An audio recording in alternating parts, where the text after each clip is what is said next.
पुटदा जेठ हाड़ विच जद लोवां पैंदियां सुक जांदा लाहू नहीं जाना रहिंदियां देश विचों अन्न दी किल्लत कढती सारे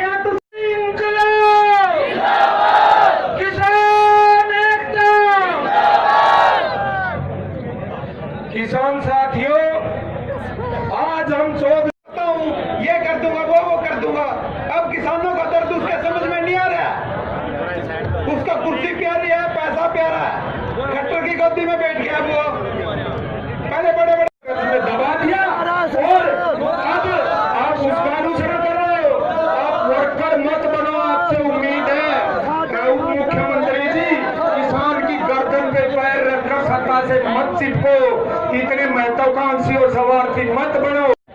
सभी मेरे किसान बुजुर्गों और नौजवान साथियों, आज जितना भी किसान आया है इस सरकार का दुखी किया हुआ है और इस सरकार को हम बार बार चेतावनी देते हैं। या तो ये सरकार जिसने कहा था 15 लाख खाते में संपूर्ण कर्जा मुक्ति, 2 करोड़ रोजगार, स्वामीनाथन सीटू प्लस 50, ये जो तुम्हारे लिए नोटबंदी का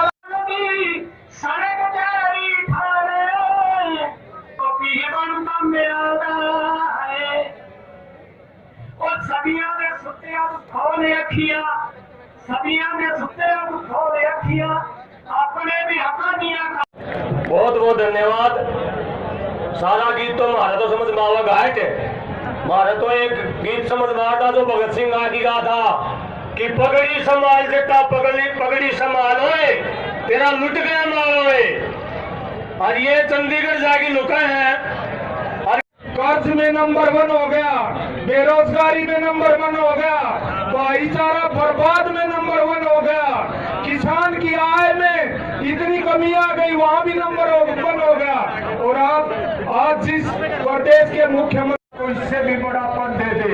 आप लोकसभा में बोला करते थे, हमें उम्मीद जगी थी कि एक हरियाणा का लड़का शायद भविष्य में इस देश का मुखिया बनेगा, लेकिन आपने तो सारी भावनाओं पर, किसानों के जज्बातों पर, किसानों की आस्था पर, आपके वंश की पहचान कहां से हुई थी और आप आज दिशाहीन हो गए हो। आज आप दुनिया की सबसे बड़ी झूठ की फैक्ट्री भाजपा, नरेंद्र मोदी या मनोहर लाल खट्टर के वर्कर और नरमे नु खा गया गुलाबी सुंडियां, नरमे नु खा गया गुलाबी सुंडियां, शाह दियां रोकड़ा ना मोड़ हुंदियां, एक अग लाउणी मैं तू सोनी टंगिया, दूजा टैक्सां दा हाड़ सिरों लंघिया। और इस मुख्यमंत्री ने 6 साल में 2 लाख करोड़ को खरोच कर दिया। क्या किया हमारे प्रदेश के लिए, क्या किया किसान के लिए, क्या किया बेरोजगार युवा के लिए, कितने एम्स बनाए, कितनी यूनिवर्सिटी बनाई, कितनी नहीं थे वो किया नहीं, और जो नहीं कह के आए थे वो सब कुछ किया। कह के नहीं कह के आए थे कि मैं रेल नहीं बेचूंगा, मैं जहाज नहीं बेचूंगा, मैं BSNL नहीं बेचूंगा, मैं BPCL नहीं बेचूंगा, सब कुछ देश के सरकारी संस्थान बेच दिए।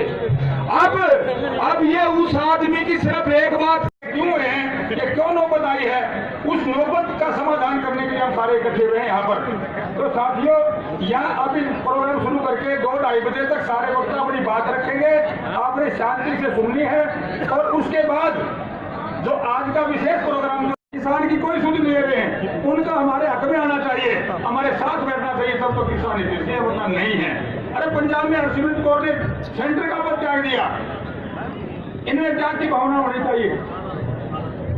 जो सारे साथी इधर खड़े हैं, सारे साथी हम रोज खेत में काम करते हैं, धूप में रहते हैं, किसान जय को इससे भी बड़ा पद दे दे। आप लोकसभा में बोला करते थे, हमें उम्मीद जगी थी कि एक हरियाणा का लड़का शायद भविष्य में इस देश का मुखिया बनेगा, लेकिन आपने तो सारी भावनाओं पर, किसानों के जज्बातों पर, किसानों की आस्था पर, आपके सभी मेरे किसान बुजुर्गों और नौजवान साथियों, आज जितना भी किसान आया है इस सरकार का दुखी किया हुआ है और इस सरकार को हम बार बार चेतावनी देते हैं। या तो ये सरदार ਮੁੱਕਦਾ ਸਿਰ ਉੱਤੇ ਪਟਕਾ ਲੀਰਾਂ ਦੇ ਮੁੱਕਦਾ ਸਾਰਾ ਸਾਲ ਜੱਟ ਖਾਲ ਬੰਨੇ ਪੁੱਟਦਾ ਜੇਠ ਹੜ ਵਿੱਚ ਜਦ ਲੋਆਂ ਪੈਂਦੀਆਂ ਸੁੱਕ ਜਾਂਦਾ ਲਾਹੂ ਨਹੀਂ ਉਹ ਜਾਨਾਂ ਰਹਿੰਦੀਆਂ ਦੇਸ਼ ਵਿੱਚੋਂ ਅੰਨ ਦੀ ਕਿੱਲਤ ਕੱਢਤੀ ਸਾਰਿਆਂ ਤੋਂ और इस मुख्यमंत्री ने 6 साल में 2 लाख करोड़ को खरोच कर दिया।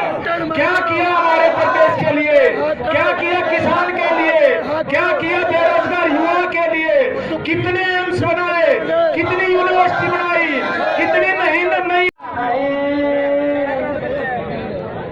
ਉਹ ਨਰਮੇ ਨੂੰ ਖਾ ਗਈਆਂ ਗੁਲਾਬੀ ਸੁੰਡੀਆਂ ਨਰਮੇ ਨੂੰ ਖਾ ਗਈਆਂ ਗੁਲਾਬੀ ਸੁੰਡੀਆਂ ਸ਼ਾਹ ਦੀਆਂ ਰੋਕੜਾਂ ਨਾ ਮੋੜ ਹੁੰਦੀਆਂ ਇੱਕ ਅੱਗ ਲਾਉਣੀ ਮੰਗ ਸੁਣੀ ਟੰਗਿਆ ਦੂਜਾ ਟੈਕਸਾਂ ਦਾ ਹੜ ਸਿਰੋਂ ਲੰਘਿਆ स्वागत करते हैं और हमारे बीच में गुरमुख जी हमारे बीच में पहुंचे हैं उनका भी आप पहुंचने में बहुत बहुत धन्यवाद। आज हरियाणा के कोने कोने से किसान यहाँ सरसा पहुँच रहा है, जो चौधरी देवीलाल की कर्म भूमि रही है, जन्मभूमि रही है, सिर्फ एक सवाल पूछने के लिए, किसान चाहिए या कुर्सी चाहिए।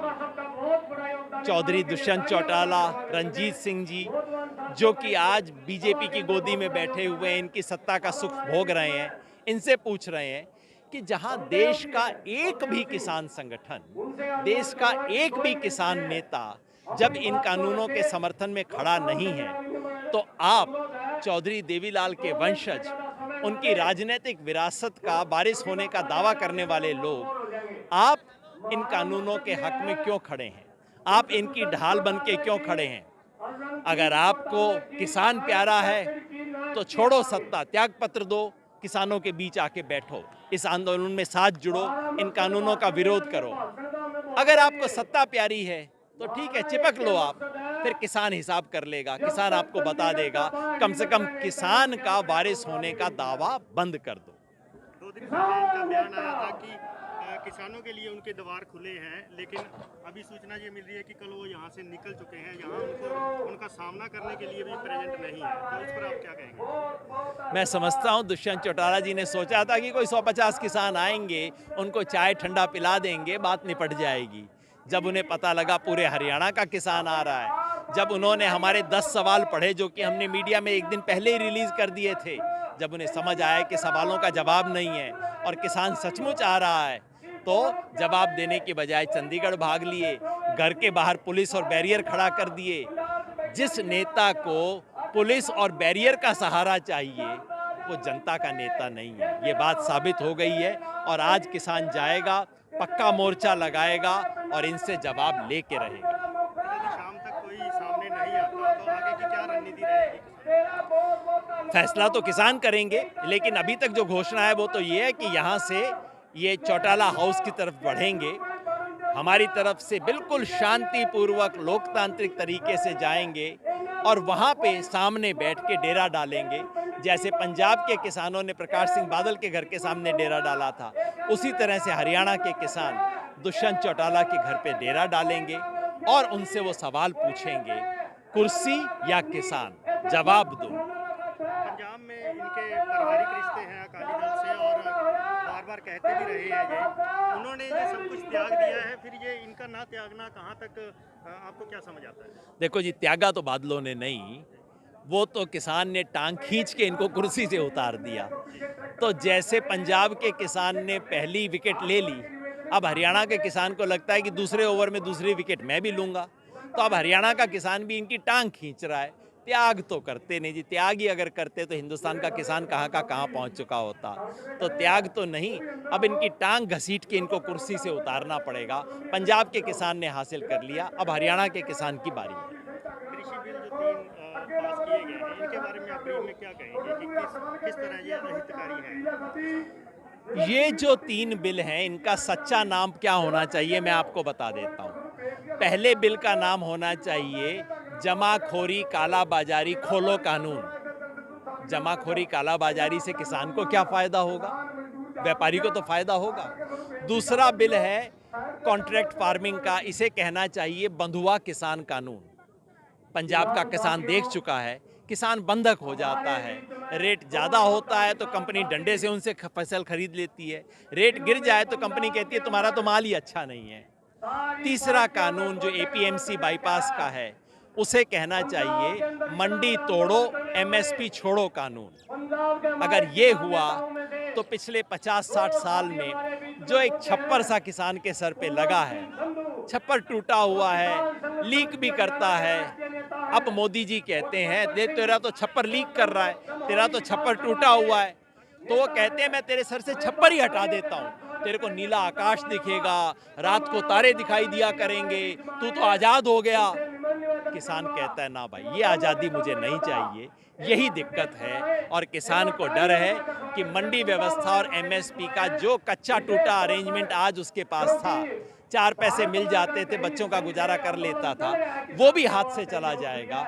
इस डर से सशंकित किसान आज खड़ा हो रहा है, अपने भविष्य, अपने बच्चों के भविष्य की लड़ाई लड़ रहा है।